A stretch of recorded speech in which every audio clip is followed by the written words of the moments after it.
সপ্তম শ্রেণীর বিজ্ঞান বিষয়ে চতুর্থ অধ্যায় শ্বসন। এই অধ্যায়টি আজকে পাঠ 1 থেকে 6। এই পাঠটি আমাদের সবল শিক্ষার্থীরা দুর্বল শিক্ষার্থীদেরকে বুঝিয়ে দিচ্ছে।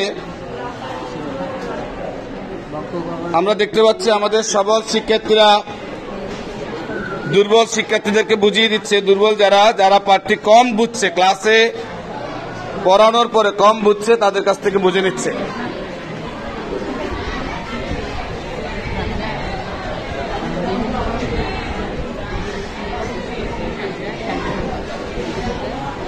যেখানে বুঝবে না তোমরা বুঝে নিবে, কেমন?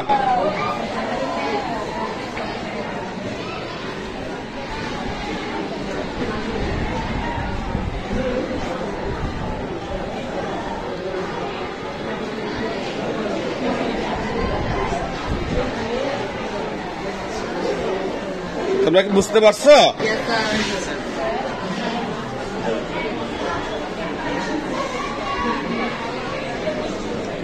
এইভাবে সবল শিক্ষার্থীরা যদি দুর্বল শিক্ষার্থীদেরকে যদি ভালো করে বুঝিয়ে দেয়, এতে কি সুবিধা হয়?